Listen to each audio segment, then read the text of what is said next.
Then the human entered from the west tunnel. The laughter that followed was immediate and genuine. She was perhaps 1.7 meters tall. I estimated her weight at 6 to 5 kilograms, possibly less. Dark hair pulled back in a simple, practical tail. Brown skin.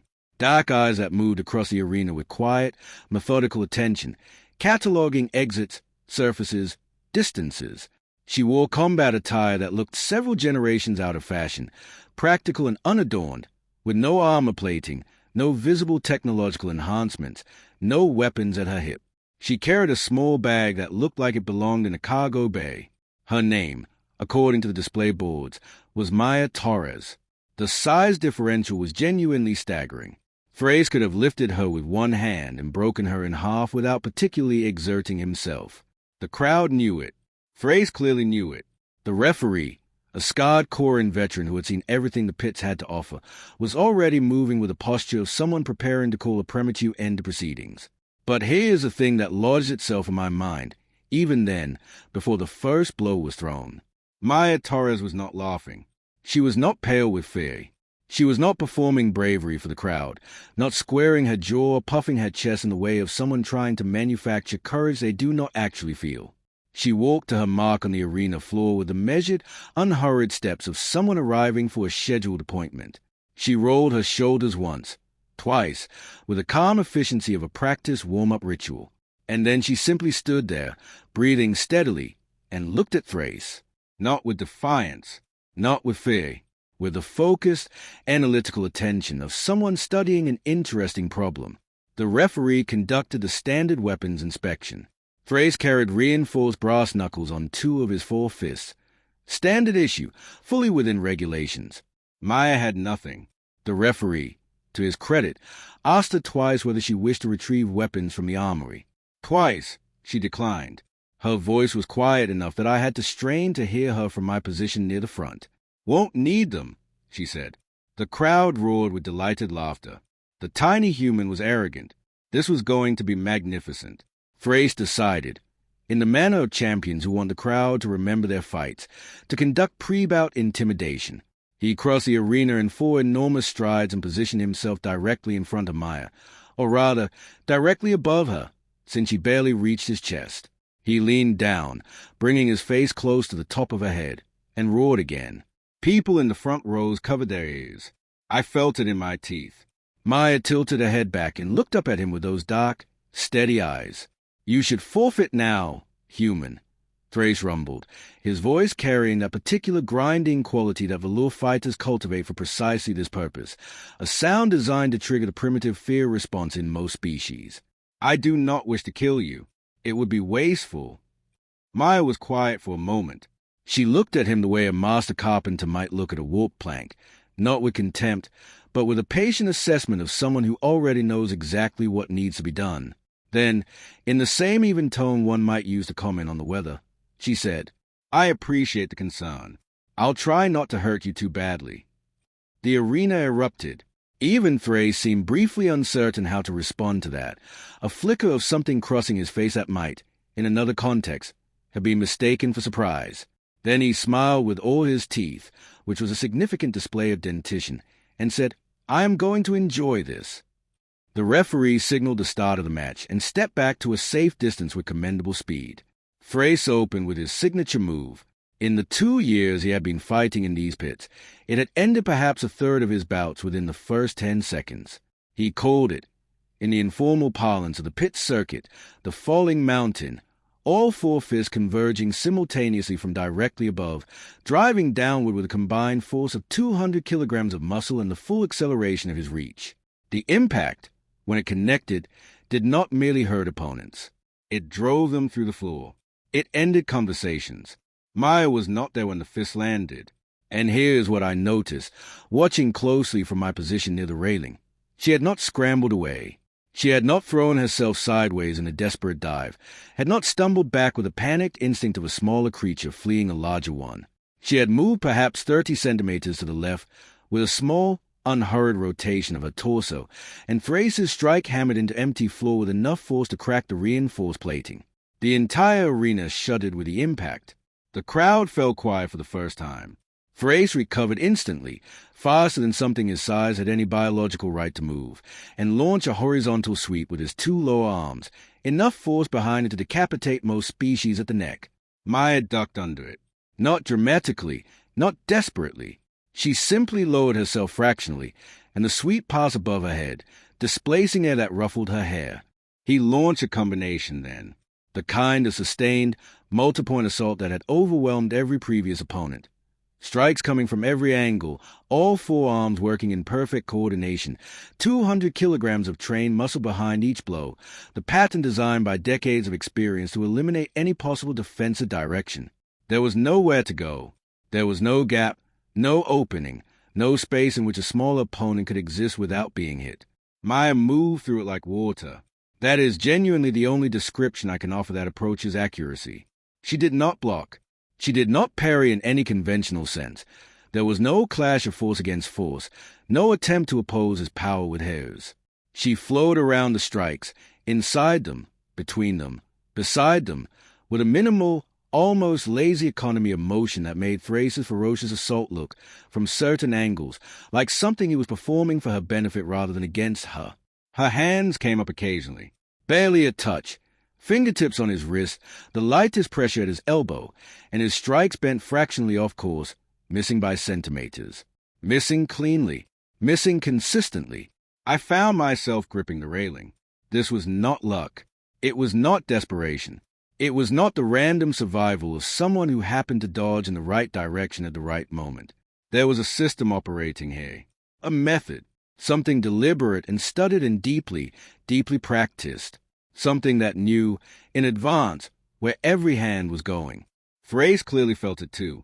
His eyes blazed brighter, moving from amber toward white, and he abandoned the combination, committing everything to a single straight punch aimed at Maya's center mass.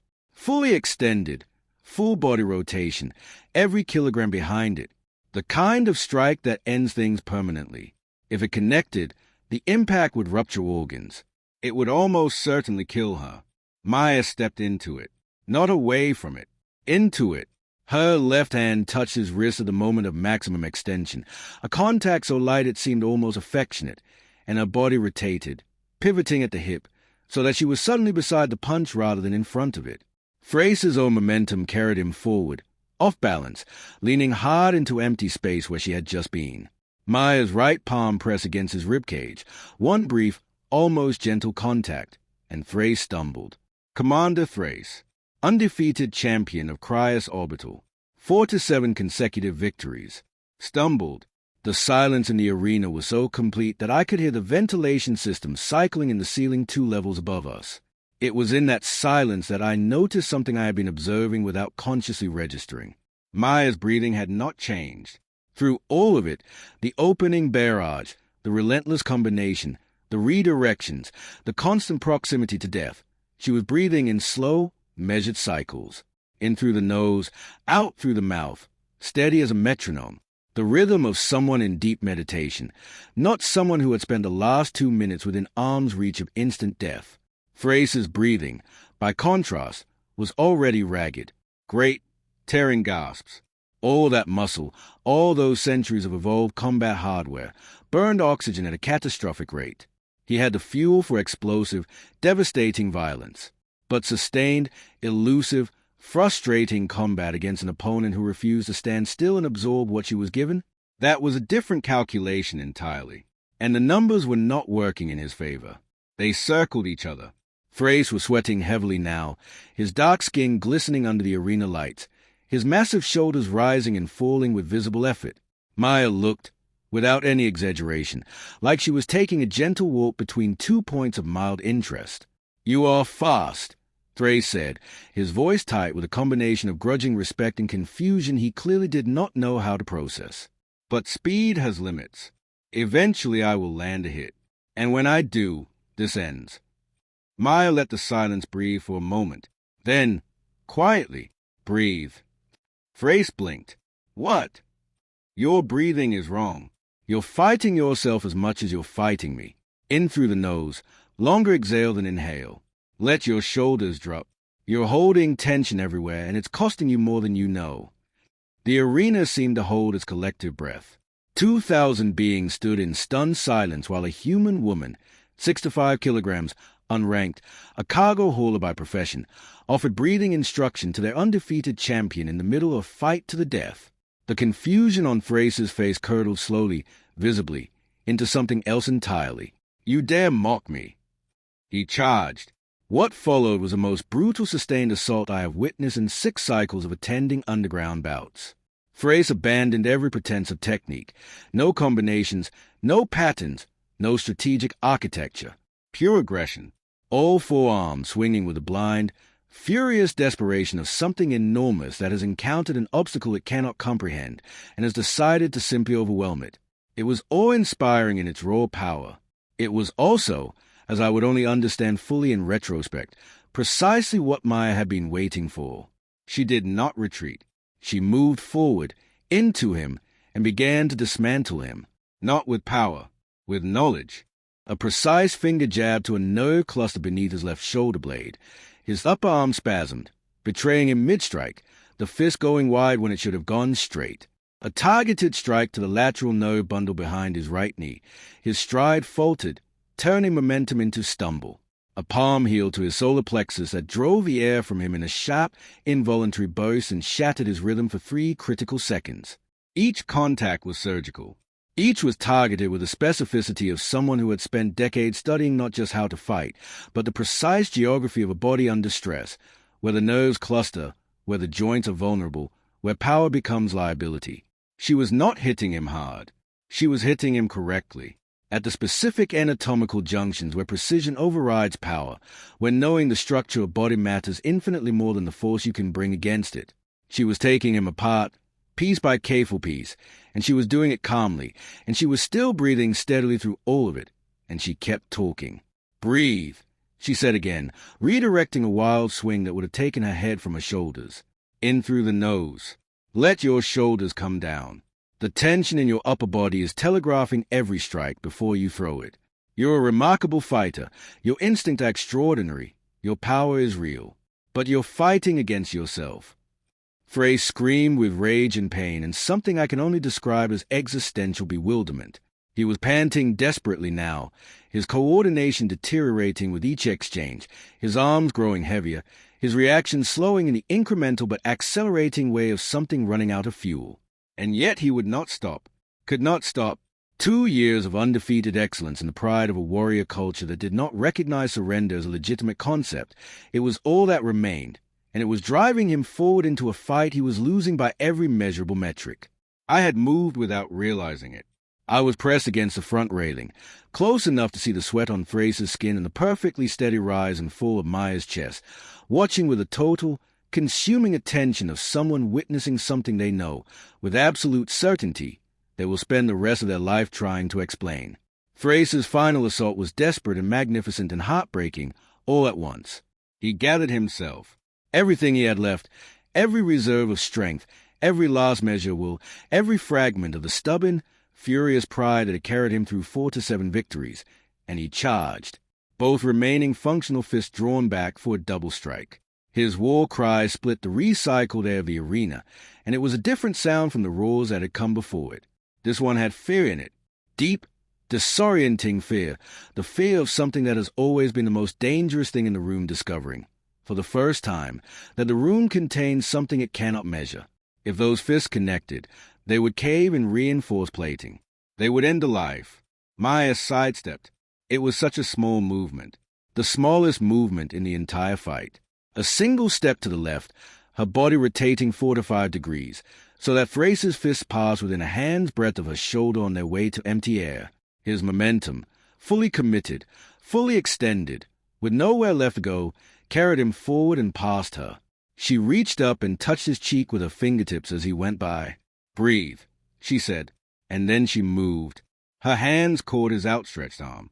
Her body dropped and rotated, hip rising to meet his center of mass at a precise geometric moment. His weight was fully committed and entirely unrecoverable, and she used his own momentum. All 400 kilograms of it. All that desperate, charging velocity that had nowhere left to go. She threw him, over her shoulder.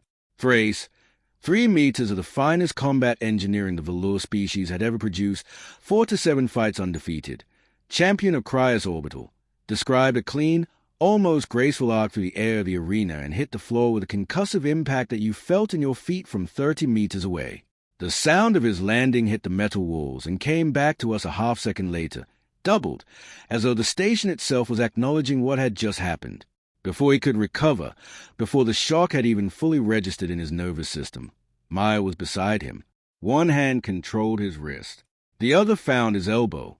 She applied leverage with both hands, moving in precise opposition, and the geometry of anatomy, a geometry she had been studying for 32 years, did the rest. The snap echoed through the entire arena. Thrace's scream was unlike anything I had ever heard from him. Not the battle cry, not the intimidation roar. This was something raw and involuntary, forced from him by pure, unfiltered agony and the shattering of something beyond bone. His arm, the arm that had ended careers, cracked combat drones, written 4 to 7 victories into the record books, hung broken at an angle that arms do not make. Maya released him immediately, stepped back, raised both hands, open and non-threatening. The referee was sprinting across the arena floor. Medical teams were scrambling from their stations. The crowd was making a sound I have no adequate word for, not cheering, not booing, something that existed in the space between shock and awe and grief, the sound of 2,000 beings having their understanding of the world rewritten in real time. I was not watching any of that. I was watching Maya. She walked to where Thrace lay clutching his broken arm against his chest, tears of pain and humiliation cutting channels through the sweat on his face. She knelt beside him on the arena floor with the unhurried calm of someone who has all the time in the world. And then, and I want to be absolutely precise here, because I am aware of how this reads in a classified military report, she began to teach him breathing exercises. Not metaphorically, not as a gesture of contempt or a final act of dominance. She sat on the arena floor beside the being she had just defeated and demonstrated diaphragmatic breathing. She showed him how to draw breath from the belly rather than the chest, how to pace the exhale to twice the length of the inhale, how to consciously release muscular tension through the breath cycle in the specific sequence that allows the nervous system to begin recovering. She was patient. She was gentle. She spoke in the same quiet, unhurried voice she had used throughout the entire fight. Thrace, to a credit I had not previously known he possessed, listened. His pride, fractured along with his arm, had apparently created a space through which genuine instruction could enter for the first time. He followed her demonstrations with the focus, humbled attention of a student who has finally encountered something that genuinely exceeds his understanding and has the wisdom to recognize it. "You are stronger than me," Maya told him, her voice carrying just far enough for those of us pressed against the front railing to hear. "Considerably stronger. If you had landed one clean hit at any point in this fight, it would have ended differently. Your instincts are extraordinary. Your power is absolutely real." She paused, watching him breathe in the slow, measured pattern she had demonstrated. But strength without control is just violence waiting to exhaust itself. You've been fighting against your own body this whole time, burning oxygen faster than you can replace it, telegraphing every movement, holding tension in muscles that should be loose and ready. The breath is the foundation of everything else. When you control the breath, you control the pace. When you control the pace, you control the fight. When you control the fight, you don't need to be the strongest thing in the room. Thrace, still breathing in the pattern she had shown him, his face a complicated landscape of pain and something that might have been the first stirring of understanding, managed 3 words. "What are you?" Maya smiled. It was a small, quiet smile, with something almost sad in it, the expression of someone who has spent decades studying something genuinely difficult and has long since moved past any need for recognition or applause. "Just a practitioner," she said. "I've been studying martial arts since I was 6 years old. That's 32 years now. Judo, Aikido, Wing Chun, Sambo, Muay Thai, Brazilian Jiu-Jitsu, about a dozen others that don't translate well into other languages. Humans have been developing combat systems for thousands of years, tens of thousands, really, if you count the techniques we lost before we had writing to preserve them. We got very good at hurting each other. And then we got better. And then we started treating the study of it as a philosophy, as a spiritual practice, as something worth passing down with the same care you'd give to sacred texts." The medical team arrived beside her. She made room for them without being asked, stood, and looked at Thrace one final time. "You'll heal. Practice the breathing. It will change everything else. You have an extraordinary foundation. You just need to stop fighting it." Then she picked up her bag from the equipment area and walked out of the arena. No celebration. No raised fist. No victory lap. No acknowledgement of the chaos blooming around her. The appended betting boards. The 3 separate fights already breaking out among spectators over disputed wages. The station security personnel pushing through the crowd in numbers I had not seen deployed since the Kalahari docking incident of Cycle 4. She had completed a training session and departed. That was all. I followed her as far as the main corridor before losing her in the station traffic. She was already gone. Back to her cargo, back to her roots, back to whatever quiet, ordinary life contained within it 32 years of something extraordinary. I went directly to the records office. I needed to understand what I had just witnessed. The records were straightforward and quietly devastating. Maya Torres, age 38, citizen of Earth, occupation, interstellar cargo hauler, specializing in industrial supply chains between mid-range systems. 3 prior citations for pit fighting at other stations, all settled, no convictions. Emergency contact, 1 sibling, address listed as Sao Paulo, Earth. No military affiliations, no competitive circuit registrations, no ranking body memberships. On instinct, I cross-referenced her name against the most comprehensive database of human martial art competitors I could access. She did not appear, not in the top 100, not in the top 500, not in the top 1,000 ranked human fighters, across any discipline, on any continent, in any competitive organization that filed record with the Interstellar Sports Registry. Maya Torres, the woman who had just broken Commander Thrace's arm, ended his 4-7 fight winning streak, and then sat on the arena floor and taught him how to breathe, was not ranked among human fighters at all. She was a hobbyist, an enthusiast, someone who trained because she genuinely loved it and occasionally fought in underground pits for exercise and supplemental income between cargo runs. I sat in the records office for a long time after reading that. Then I began to research in earnest. I spent 2 full days pulling every accessible document about human martial traditions that I could find. Academic papers, historical records, instructional lineages tracing back centuries, competition archives, philosophical texts written by practitioners who had spent their entire lives thinking about nothing else. I cross-referenced anatomy studies with combat applications.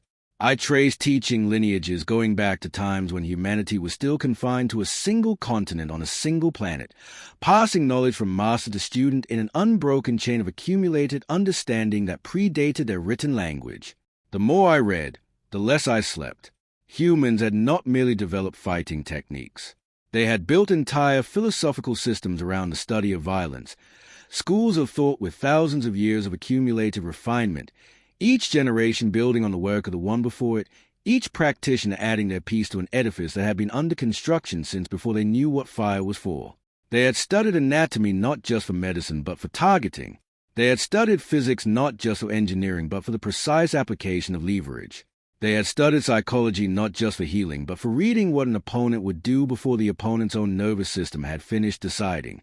They had turned combat into a science, and then into an art, and then, in its highest expressions, into something that looked almost like a form of prayer, disciplined, meditative, deeply intentional, pursued not for violence but for the understanding of self that serious practice produces. And Maya Torres, who had just done all of this to the finest warrior most of us had ever seen, while simultaneously coaching him on his breathing technique, was not considered skilled by human competitive standards. She was not even ranked. I filed my report to Velcorin High Command 72 hours after the bout. Classified. Urgent priority. 17 camera angles of footage attached, along with psychological profiles, a cultural analysis of human martial traditions, and a detailed summary of my 2 days of research. My conclusions were unambiguous. I will reproduce them here because they deserve to be stated plainly, without softening, without the diplomatic cushioning that military reports typically employ to make difficult truths more palatable. If we go to war with humanity, we will lose. Not because they are physically stronger. They are not. Not because their technology is necessarily superior. It may or may not be, and it does not matter. We will lose for a reason more fundamental and more terrifying than either of those factors. We will lose because they have spent their entire existence as a species, not decades, not centuries, but millennia, learning how to fight.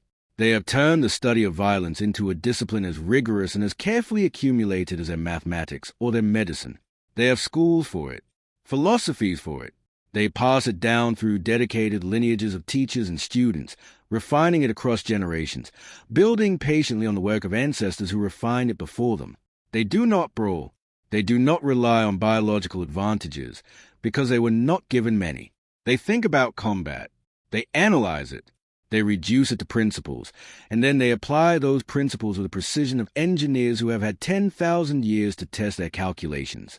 And then, and this is what haunts me in the small hours of the night, they teach those principles to their children, who refine them further, who teach them to their children in an unbroken chain of accumulated understanding that reaches back further than most civilizations' written records. Maya Torres has been studying martial arts for 32 years. She began at age 6. She is, by human reckoning, a dedicated amateur who does this because she loves it. The humans who rank among their finest, the ones who compete at the highest levels of their martial traditions, who have devoted their entire lives to this particular form of accumulated wisdom, who are recognized by their own communities as masters of what they do, none of them have left Earth yet. Every human we have encountered in space has been a trader, a mechanic, a hauler, a scientist. They came to space looking for commerce and discovery and connection. The ones who stay behind and train. The ones who spend their whole lives doing what Maya Torres does as a hobby, but with greater commitment and greater depth. We have not met those people yet. We met Maya Torres by accident. She was blowing off steam between cargo runs. I want you to sit with that. I want it to settle into you the way it settled into me, sitting in the records office at 3 a.m, reading about 32 years of training that wasn't even considered serious by the standards of the civilization that produced it. We met humanity's enthusiastic amateur, and she walked into a pit with our undefeated champion and took him apart, calmly, patiently, methodically, while simultaneously offering him instruction, and then left without fanfare to continue her freight route. I have tried to imagine what humanity's actual warriors look like. The ones who have trained for 4, 5 decades. The ones for whom this is not a hobby but a calling, a life's work, a practice essential to their identity as breathing. I have tried to extrapolate from those 3 minutes on the arena floor to what that kind of depth produces. I cannot. My imagination does not reach that far. And I think, perhaps, that is the most honest and most important thing I can tell you. Thrace is recovering. His physicians estimate he will return to approximately 70% of his previous combat effectiveness within 2 months, a significant reduction from what he was, but a survivable one. He will fight again, if he chooses to. He has been practicing the breathing exercises every morning since the bout. Station staff report, with some bewilderment, that he has become considerably calmer in the weeks since the fight that broke his arm and his winning streak. Less prone to the explosive outbursts that had previously characterized his off-phase behavior. More patient, more present, more, in some quality that is difficult to name precisely. Like himself, he requested, through the station administration, that Maya Torres accept him as a student for supplemental training during her next scheduled port call at Crius Orbital. She accepted. They begin next week. I plan to observe every session. Not because I believe I will ever be in a position where the knowledge helps me personally. I am a logistics officer, and I intend to remain one. But because if the day ever comes when the relationship between our civilization and humanity fractures, when the warmth that currently characterizes our contact gives way to something harder and colder, I want to understand what we would be facing as completely as possible, even if that understanding merely confirms the full depth of our disadvantage. The betting houses, for what it is worth, have quietly stopped accepting challenges against human fighters entirely. No announcement, no explanation. The option simply disappeared from the boards a morning after the bout. Word had traveled fast, as it always does in the tight, interconnected world of station culture. There are no takers. Funny how quickly education works. When the lesson is delivered correctly, I keep returning to one moment. Not the throw, though I will see that arc through the air for the rest of my life whenever I close my eyes in a quiet place. Not the snap of the joint. Not even the image of Thrace lying on the arena floor while Maya sat beside him and patiently demonstrated how to breathe from the diaphragm. I keep returning to the moment when she reached up and touched his cheek with her fingertips as he went past her on his final charge. She could have let him go. His momentum would have carried him into the wall. The fight was effectively over. He was exhausted. His form was gone. She had neutralized every advantage his size and power gave him, and he was running on nothing but pride and fury and the last fumes of physical reserve. She could have stepped aside and watched him fall and waited for the referee to call it. Instead, she reached up and touched his cheek, said one word, then used his own momentum, the last and most desperate momentum he had, and put him down as gently as the situation permitted. And then she sat beside him and made sure he knew how to breathe. There is something in that, some quality of intention, some ethical dimension to the whole of what she did that I find more striking, more worth reporting, than the combat itself. She did not come to the pits to destroy Thrace. She did not come to make a statement about human capability or establish dominance in the interspecies hierarchy of the station's underground circuit. She came to have a good fight, and when it was over, with no audience for the gesture, with no one watching who would credit her for it, she tried to make him better. She tried to leave him with something worth having. The most dangerous warriors are not the ones who rule. They are not the ones who make a theater of their power, who wear their capacity for violence like a banner, who fill rooms with noise and presence and the performance of dominance. The most dangerous warriors are the quiet ones, the ones who have studied so long and so deeply that the violence has been refined into something almost invisible, something that does not look like fighting at all from the outside, until it is suddenly, irreversibly over and you are on the floor trying to understand what happened. The ones who can end you with something that looks, from a distance, like a gentle touch. The ones who whisper, "We are at the beginning of our relationship with humanity." They have been generous with us. Curious, open, genuinely eager to trade, to explore, to connect across the enormous distances that space places between civilizations.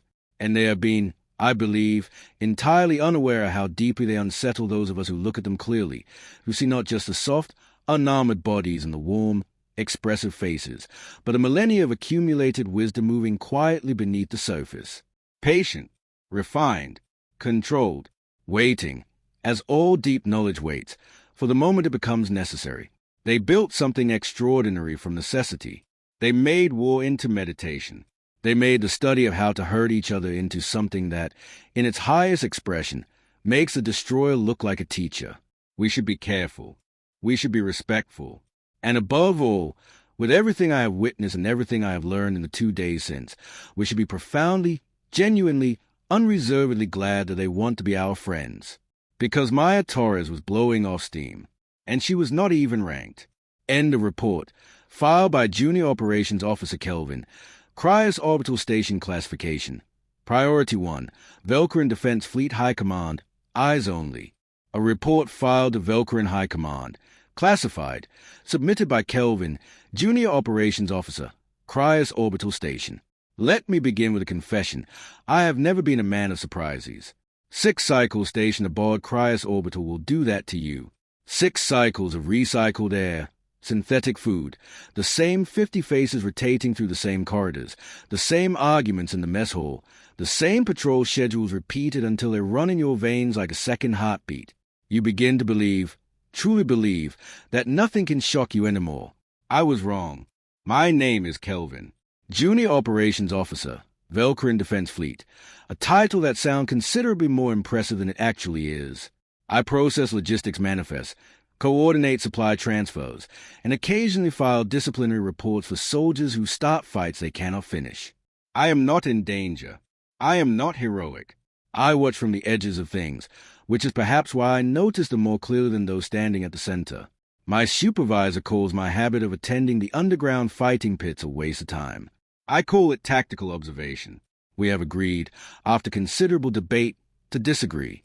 The pits beneath the commercial district are not exactly sanctioned by command.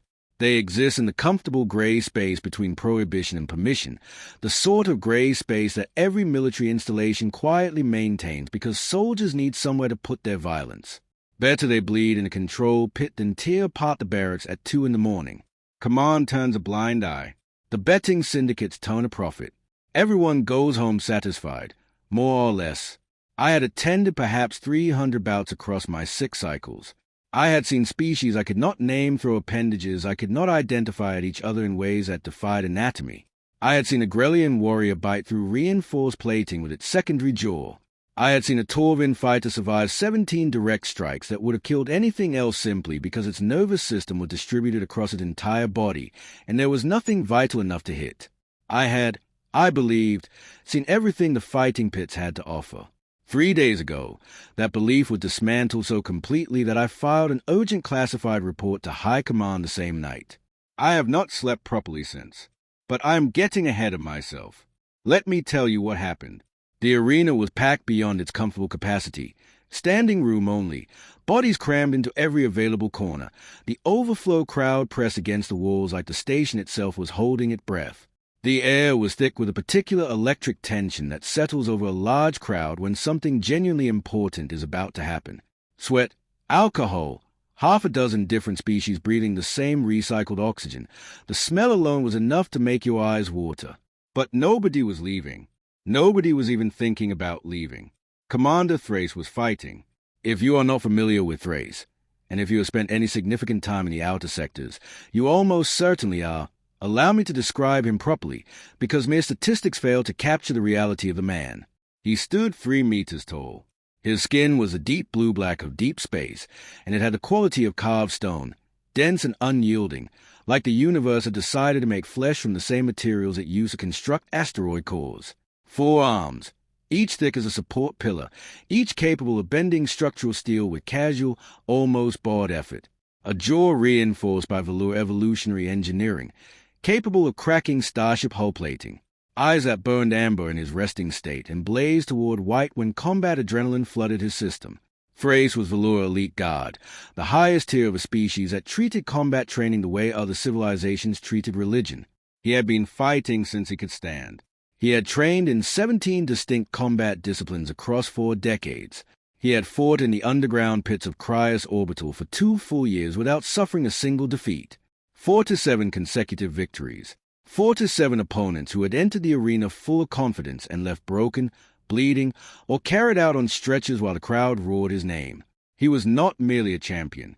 He was a monument. Military academies across 5 sectors used footage of his bouts as instructional material for perfect combat form. Betting syndicates existed solely to process the staggering volume of currency that changed hands during his matches. The odds were always comical, not because there was any genuine uncertainty about the outcome, but because spectators kept inventing increasingly elaborate ways to bet on how quickly and how badly Thrace would end someone. The crowd that night was in a state I can only describe as reverence. 2,000 beings pressed together in a metal arena beneath a space station, and every one of them was chanting his name with the fervor of worshippers. The sound vibrated through the walls, through the floor, through your sternum. You did not just hear it. You felt it in your bones. Then the announcer spoke 6 words that silenced the entire arena. Commander Thrace has been challenged by a human. The silence lasted perhaps 3 seconds. Then 2,000 beings started laughing. You must understand the context. Humanity, at that point in their expansion, was relatively new to interstellar space, a species that had developed faster than light travel perhaps 2 generations prior, and was still in the early, cautious stages of reaching beyond their own system. Most of the humans we encountered in the outer sectors were traders, cargo haulers, mechanics, engineers, practical people who had come to space looking for work and opportunity rather than conflict. And physically, they were small. There is no diplomatic way to say it. By the standards of virtually every spacefaring species, humans are fragile. No natural armor, no enhanced musculature, no venom, no claws, no redundant organ systems, no regenerative tissue. A single well-placed strike from almost any larger species could and would end one. They were, by objective biological metrics, not built for violence. The betting boards updated instantly, 500 to 1 odds against a human. People were placing bets just for the story, so they could tell their grandchildren they had wagered on the night a human walked into Crius Orbital's pit and challenged its undefeated champion. There would be a story here, certainly, just not the kind anyone was expecting. Thrace entered from the east tunnel, and the arena detonated.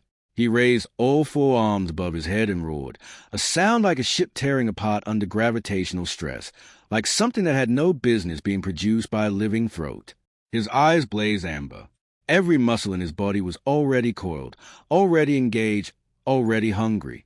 He paced his mark with the casual confidence of a predator who has never, not once in his entire life, been in genuine danger.